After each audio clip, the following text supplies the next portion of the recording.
Bonjour à tous et bienvenue à la formation sur le bien-être du dirigeant et des collaborateurs.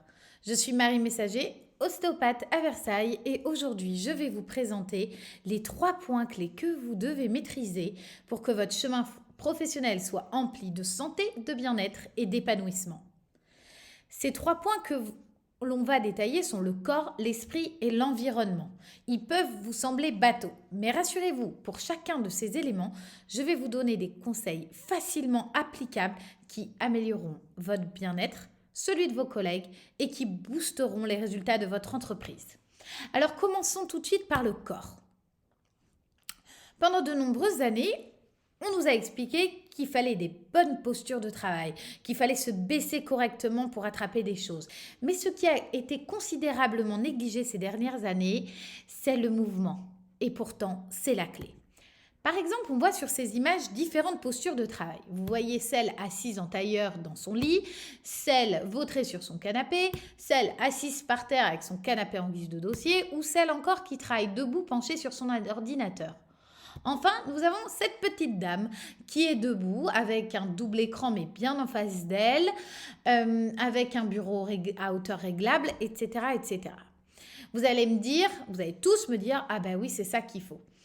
Mais en réalité, pas que. La clé, en fait, c'est de bouger. Toutes ces positions peuvent être bien à condition qu'elles ne soient pas maintenues dans le temps. Il faut varier. Soyez debout, soyez assis, allez marcher, etc., etc. Sautez sur un trampoline tel un petit éléphant. Alors en pratique au quotidien, comment on fait? Je vais vous donner des petits conseils. Prenez les escaliers, même si c'est pour un étage et qu'après vous prenez l'ascenseur. Chaque marche en plus, c'est déjà ça de gagner. Et puis, je vous assure que vous y gagnez doublement en temps et en conditions physiques. Parce que regardez dans le métro, lorsque vous montez les escaliers et que les autres montent les escalators sont blindés, il n'y a jamais personne dans les escaliers. Prenez les escaliers d'un bon pas soutenu et on y va. Je vous ai parlé tout à l'heure qu'il fallait varier les positions. Je vous conseille d'utiliser un Swiss ball. Un Swiss ball, c'est également un ballon de yoga. Il faut savoir que quand vous êtes assis sur une chaise, au bout de 4 minutes, les muscles de votre dos arrêtent de travailler. Ce n'est pas tout à fait exact, mais ils diminuent considérablement leur tonus au bout de 4 minutes. Et oui, votre cerveau dit à vos muscles, oh, on est en sécurité, on ne va pas tomber de cette chaise, c'est bon, relâche-toi. Sur le ballon, ça stresse un peu votre dos, ça stresse un peu votre corps et du coup, ça maintient un certain tonus. Alors, ne vous asseyez pas toute la journée sur un ballon, ça c'est déconseillé, mais asseyez-vous 20 minutes par-ci, 20 minutes par-là. Vous pouvez commencer 10 minutes par-ci, 10 minutes par-là. Des chercheurs ont fait une étude, ils ont montré que même si vous êtes assis pendant 4 heures et demie exactement, et que vous mettez debout après, mais en position statique, vous maintenez quand même la raideur. L'idéal, enfin la conclusion de leur étude, c'est d'utiliser des rouleaux de massage. C'est que au bout de 4 heures et demie, allez vous faire rouler un rouleau de massage sur votre dos. Roulez-vous avec un rouleau de massage sur le dos. Ça va améliorer considérablement du coup la détente de vos muscles. Donc, ayez un ballon, une chaise et un rouleau massage.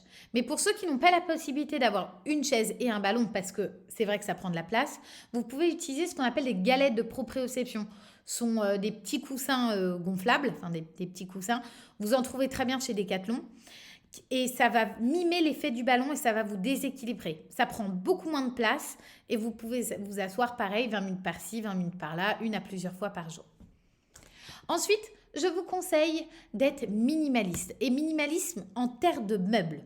Parce que le fait d'adopter un mode de vie avec peu de meubles, notamment en s'asseyant sur le sol, va avoir des avantages positifs pour votre santé. Notamment, ça va améliorer votre mobilité articulaire, mais également votre longévité. C'est cette pratique que l'on observe dans certaines zones bleues, c'est-à-dire les régions du monde où les gens le vivent le plus longtemps et en meilleure santé. Le fait de s'asseoir sur le sol, ça va renforcer vos muscles, améliorer votre mobilité articulaire, on l'a dit, et favoriser une meilleure posture. Il est également démontré que donc une meilleure condition physique permet de prévenir l'apparition de maladies chroniques. Donc pourquoi ne pas mettre des coussins au sol dans vos salles de pause ou même dans certains bureaux? Si tous les jours de votre vie vous asseyez par terre et que vous relevez, à 80 ans, vous n'avez pas de problème pour le faire. Mais si vous ne descendez jamais plus bas qu'une chaise, à 60 ans, quand vous gardez vos petits-enfants, vous ne pourrez pas rester longtemps jouer avec eux par terre. C'est comme pour le grand écart. Si vous le faites tous les jours de votre vie, à 90 ans, je vous assure que vous pouvez encore le faire. Mais si vous ne le faites pas pendant 20 ans, bon courage. L'autre point, ce sont les plantes. Ayez des plantes dans vos bureaux. Installez des plantes dans vos bureaux. De nombreuses études montrent des avantages significatifs à cela. Premièrement, c'est la réduction du stress. Ça, c'est une étude de l'Université de technologie de Sydney en 2010 qui a révélé que l'introduction de plantes dans l'espace de travail diminue considérablement le stress des employés. À savoir, on note une baisse de 37% de la tension et de l'anxiété, une diminution de 58% de la dépression, 44% de diminution de colère et d'hostilité et une baisse de 38% de la fatigue. Tout ça simplement en mettant des petites plantes qui font très joli et qui rend plus attrayant votre entreprise auprès de candidats. On note aussi une augmentation de la productivité avec une étude d'Exeter en 2014 qui a montré une amélioration de 15% de la productivité des employés. Ils ont noté que ça a amélioré la mémoire et les performances de manière générale. Mais ça réduit également l'absentéisme. Et ça, c'est une étude c'est le rapport Human Spaces de 2015 qui a étudié 2600 travailleurs de bureaux dans 16 pays et qui a constaté qu'on avait une amélioration du bien-être de 15% quand on avait des plantes dans le bureau. Une étude de l'Université agricole de Norvège, elle a relié l'introduction de plantes dans un bureau à une baisse de 25% des symptômes de maladie. Donc même les personnes qui ont des pathologies chroniques, qui sont malades et qui travaillent, vont avoir 25% de diminution de leurs symptômes juste avec des petites plantes. Enfin, vous le savez, les plantes en journée relâchent de l'oxygène, de l'O2 et certaines plantes, pas toutes, mais certaines plantes vont filtrer les polluants que nous avons dans notre quotidien. Pour ceux qui sont passionnés des plantes, il existe la sylvothérapie, également appelée bain de forêt. La version extrémiste, c'est de faire des câlins aux arbres, mais le simple fait de se balader en forêt va avoir un bénéfice sur vous. Alors pourquoi pas organiser des team building avec des petites balades en forêt? Je vais vous parler d'un autre point qui est à mon goût beaucoup trop négligé et peu connu, ce sont les odeurs. Alors ça, on le sait tous, c'est plus agréable d'entrer dans une salle qui sent bon que dans une salle qui sent mauvais. Mais les odeurs jouent également un grand rôle sur le comportement. On va avoir une influence sur les consommateurs. Donc les grandes marques, comme par exemple Apple, va utiliser le marketing olfactif pour créer une expérience mémorable et émotionnelle pour les clients. C'est un peu la fameuse Madeleine de Proust. Bon, McDonald's fait ça, bon, Starbucks c'est facile, ils ont les odeurs de café, quand on rentre on sent le café. Mais il y en a qui vont pousser ça un peu plus loin. Par exemple, les odeurs de nourriture vont favoriser l'achat de nourriture par les gens. Vous voyez, quand vous rentrez dans la boulangerie, vous sentez ce merveilleux petit pain au chocolat. Et certaines entreprises vont utiliser ça pour favoriser les achats. C'est-à-dire que ça sent bon, mais c'est limite un peu entêtant. Et du coup, on est en plus dans un lieu où on ne capte pas, donc on ne peut pas appeler madame pour savoir si on prend ce t-shirt-là. Et ça favorise un peu plus les achats un peu compulsifs. Mais les huiles essentielles, enfin les odeurs de manière générale, peuvent être utilisées pour stimuler les équipes. C'est le cas du citron, du jasmin, du romarin, qui va stimuler la concentration et la performance des employés. Une étude japonaise a d'ailleurs montré, et alors écoutez bien ça, parce que je trouve ça fabuleux, une étude japonaise a montré que la présence d'odeur de citron réduit de 54% les erreurs de frappe. Le romarin, lui, est reconnu pour améliorer la mémoire et la rapidité des tâches mentales. La menthe poivrée, elle, favorise la concentration et la clarté de pensée. Variez donc les odeurs dans votre entreprise en fonction des objectifs.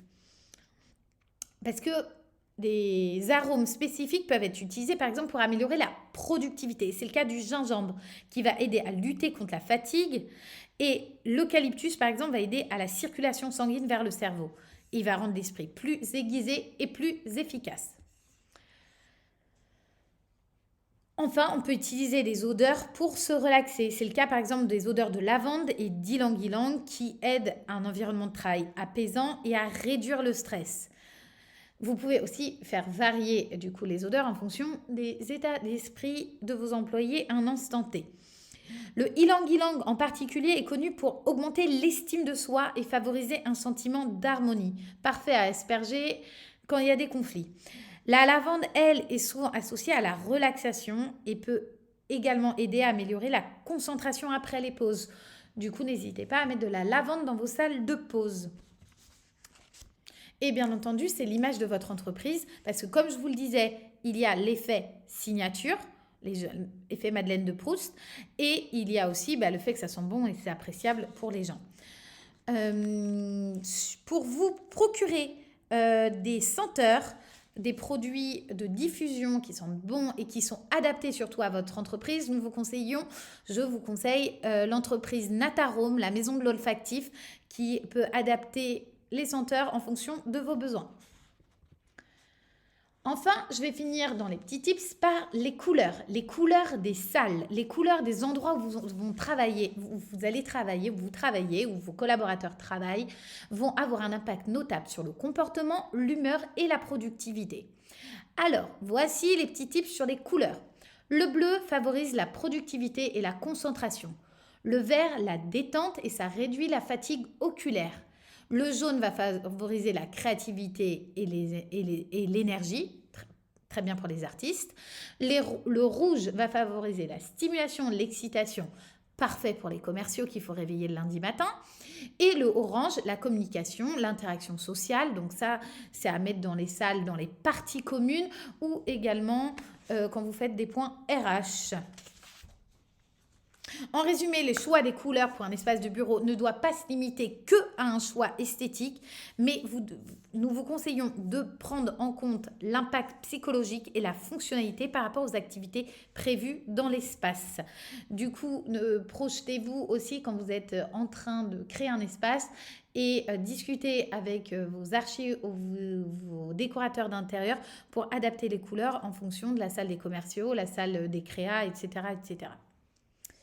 Et du coup, je profite de tout ce petit speech pour vous présenter le concept de nudge, si vous ne connaissez pas. Nudge, N-U-D-G-E.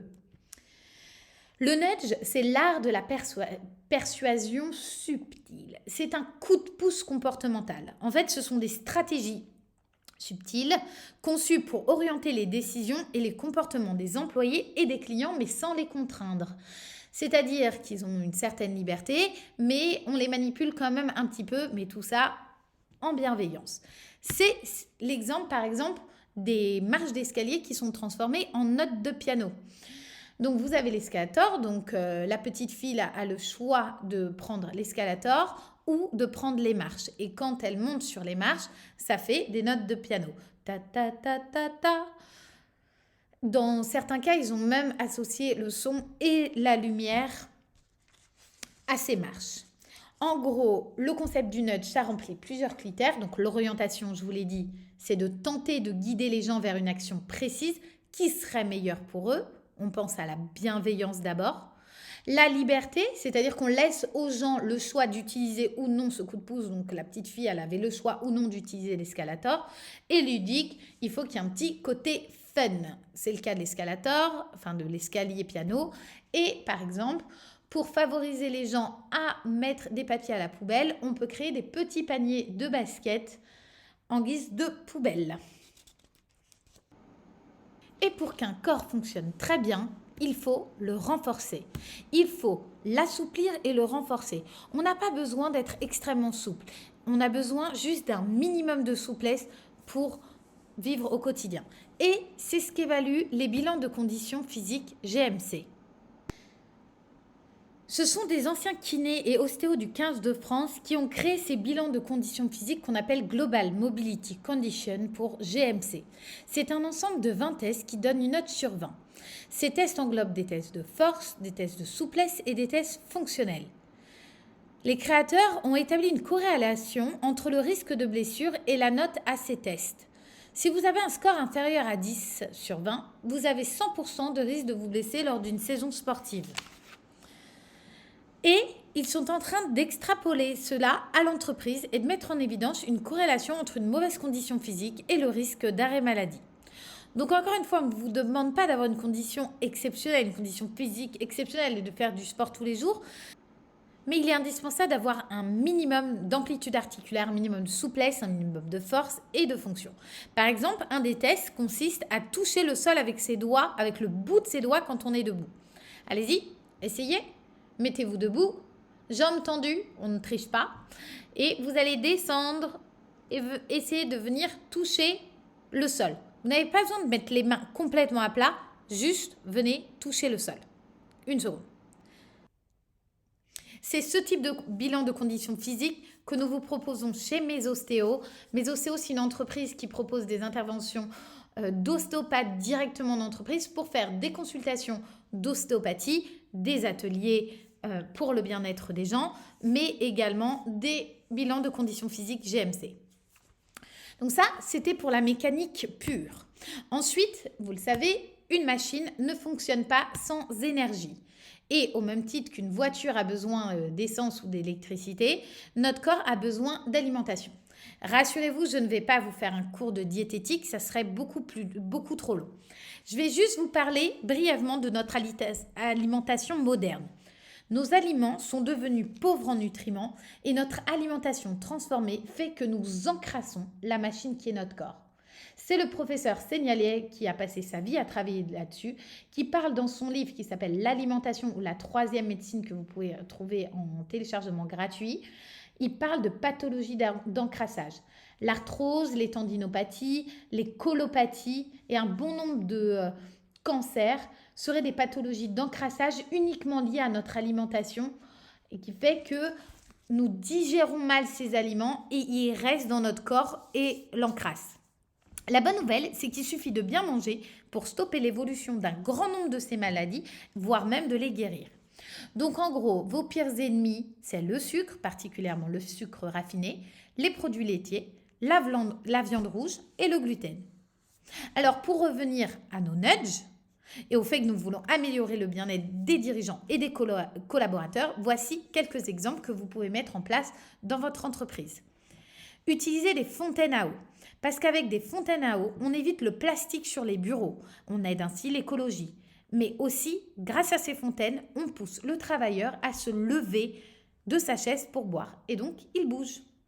Attention, le risque est qu'il ne se lève pas pour boire et du coup qu'il ne bouge pas. À vous de mettre des messages, des stickers, etc. pour le motiver à boire. Vous pouvez mettre à disposition des aliments sains, comme les fruits ou les oléagineux. Les fruits, c'est très bien. Attention, les fruits, c'est aussi du sucre. Donc, trop de sucre, c'est pas top non plus. Et les fruits demandent beaucoup de logistique parce qu'ils pourrissent au bout d'un moment. Alors que les oléagineux, vous mettez des amandes, des noix de cajou, etc. à disposition. C'est quand même mieux que de mettre des sneakers et des chocobons. Si vous avez une cantine, vous avez 3 buts. Rendre accessibles les aliments sains. Rendre beaucoup moins accessibles les aliments non healthy. Et vous pouvez utiliser la technique qu'a utilisé Google de mettre des assiettes plus petites.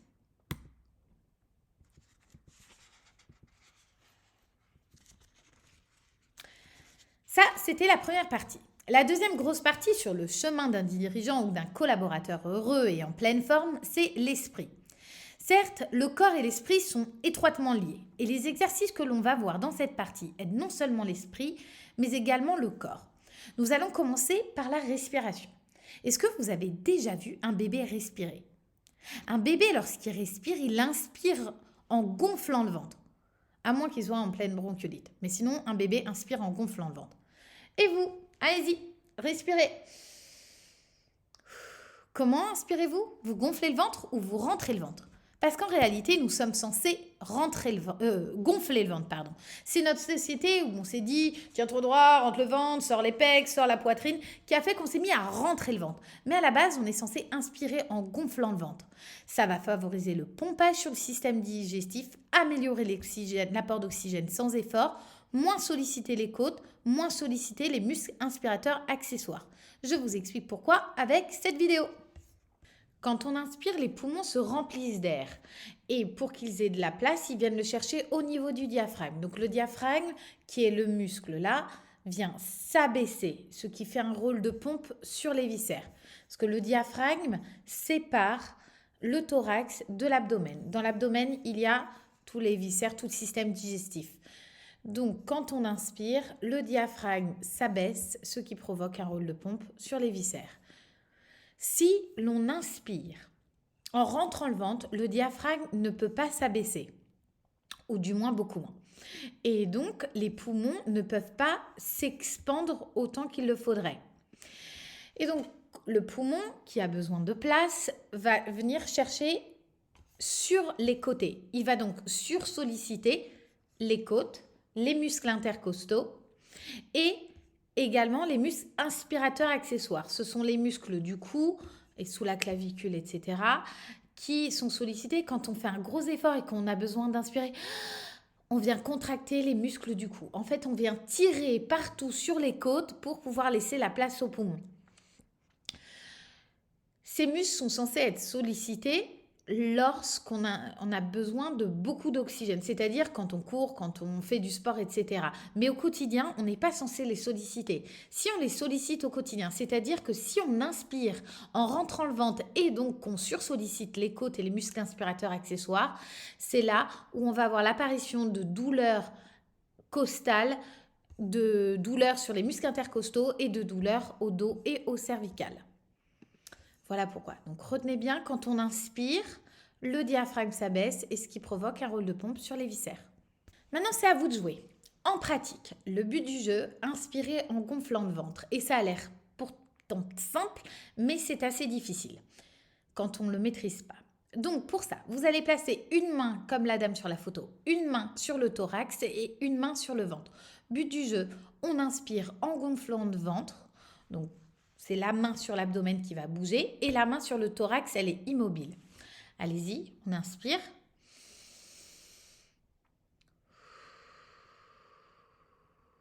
On réessaye, on inspire et on souffle. Pour ceux qui ont du mal à faire cet exercice, que je comprends parfaitement, vous pouvez imaginer que votre ventre, c'est comme un ballon de baudruche. Et quand on inspire, l'air rentre dans votre corps, l'air rentre entre guillemets, dans votre ventre. Et c'est comme si votre ventre se gonflait, votre ballon se gonflait. Et quand vous expirez, le ballon se dégonfle. On inspire, on réessaye, on inspire en gonflant le ventre. Pensez au ballon et le ballon se dégonfle. Une fois que vous maîtrisez ça, vous pouvez faire 5 grandes inspirations par jour, tous les jours, en gonflant le ventre. 5 grandes inspirations en gonflant le ventre. Ça, vous essayez de le faire tous les jours. Ça va réinitialiser le programme respiration de votre corps. Vous pouvez le faire allongé, vous pouvez le faire assis, vous pouvez le faire debout, vous pouvez le faire dans le métro, vous pouvez le faire avant de vous coucher, etc., quand vous voulez.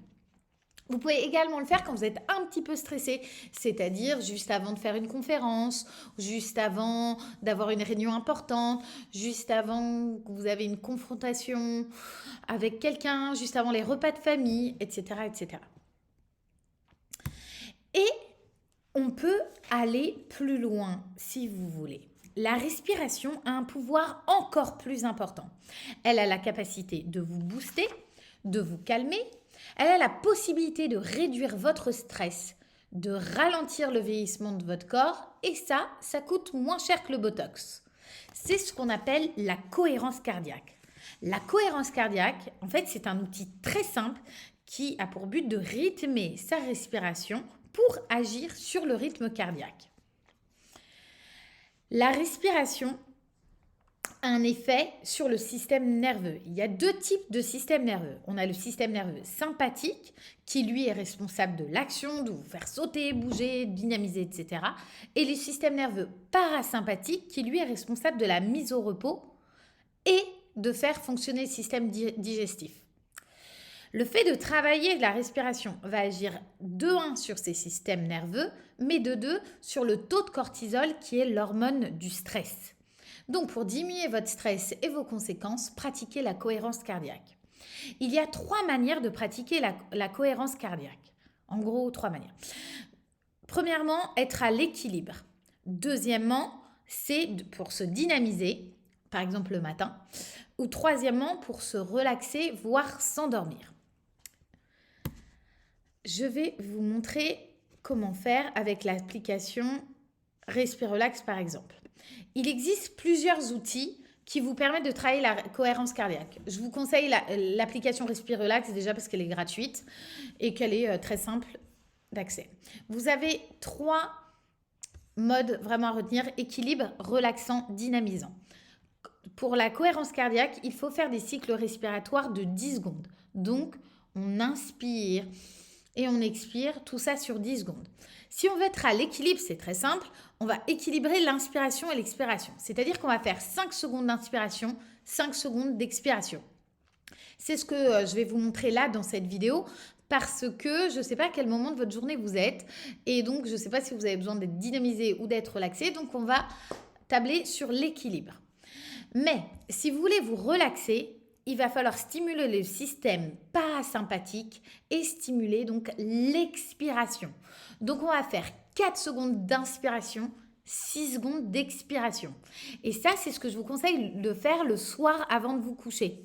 D'ailleurs, de nombreuses entreprises utilisent ça comme remède pour traiter les troubles du sommeil. C'est le cas par exemple de Dodo, D-O-D-O-W, qui est une petite boîte qui va projeter de la lumière au plafond. Et en fait, il y a une toute petite lumière qui va s'étendre. Donc, lorsque vous inspirez, la lumière s'étend. Et donc, sur 4 secondes d'inspiration et la lumière rétrécit sur 6 secondes d'expiration. Et vous rythmez votre respiration sur la lumière. Si en revanche, vous voulez vous dynamiser, c'est l'inverse, vous allez stimuler l'inspiration. Donc, vous allez stimuler le système sympathique. Et donc, vous allez faire 6 secondes d'inspiration et 4 secondes d'expiration. Allez, c'est parti pour un petit test avec une version cohérence cardiaque, version équilibre. Là, vous avez un petit curseur, c'est un outil. L'autre, je vous parlais de lumière, là, c'est un petit curseur qui monte et qui descend. Quand il monte, on inspire. Quand il descend, on expire. Donc, on inspire et on expire. On inspire et on expire. Encore une fois. Et on expire. Bon, je pense que vous avez compris le principe.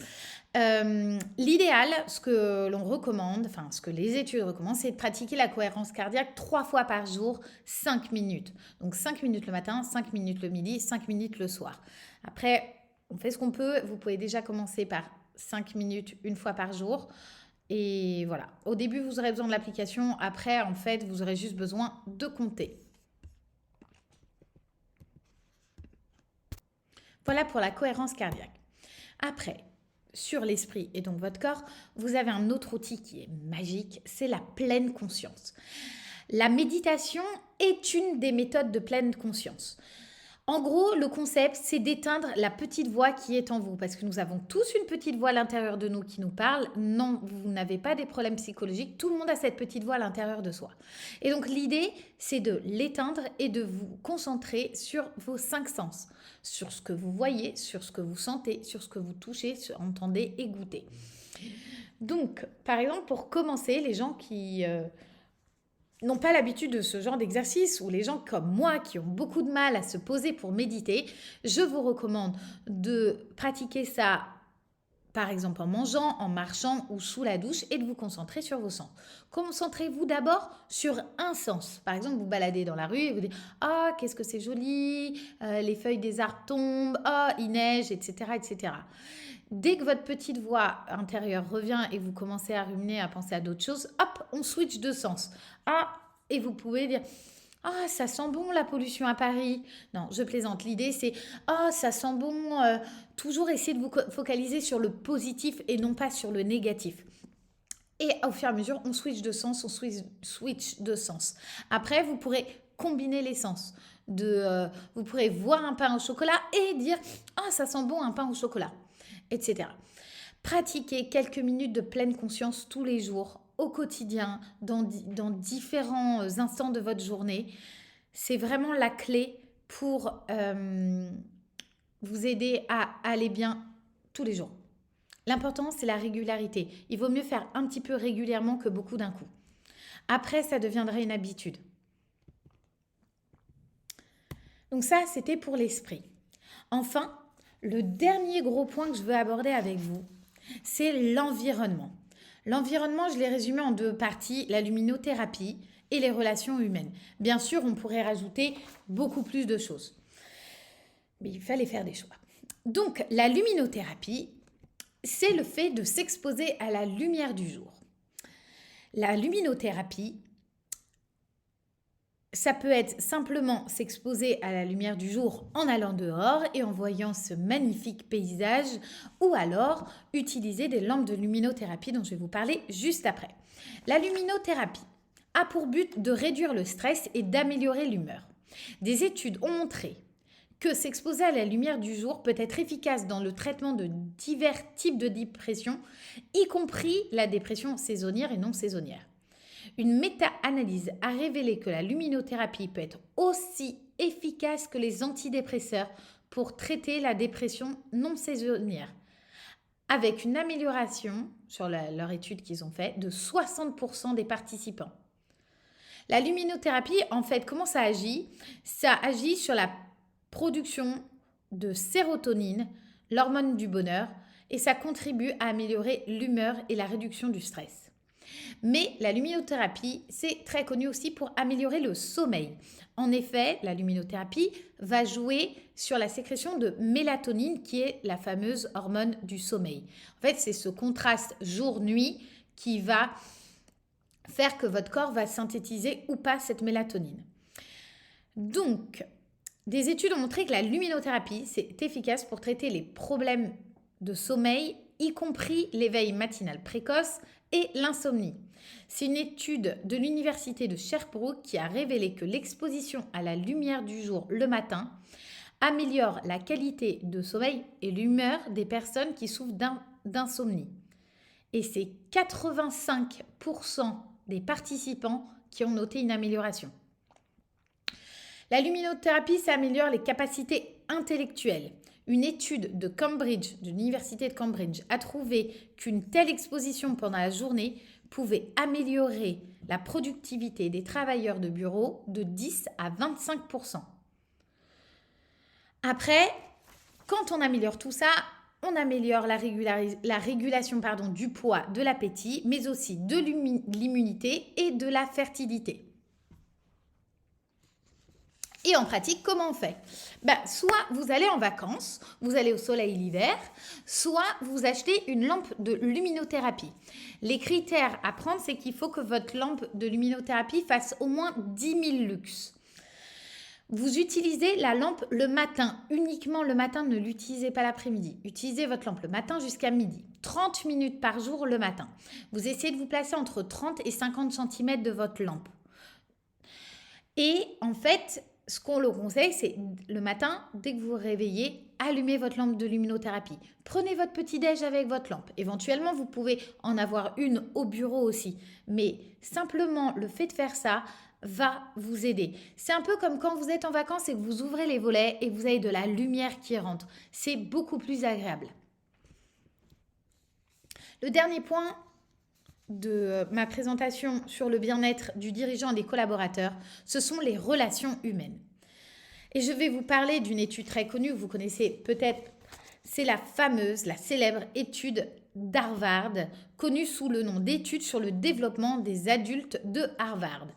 Cette étude, c'est une des études les plus longues sur le bonheur et la santé des adultes. Elle a commencé en 1938 et elle a suivi la vie de plus de 700 personnes, de 700 hommes, pendant plusieurs décennies. Les principales conclusions de l'étude sont les suivantes. Les relations sont clés. L'un des résultats les plus marquants est que les relations humaines et la qualité des liens sociaux sont des facteurs cruciaux pour le bonheur et la santé globale.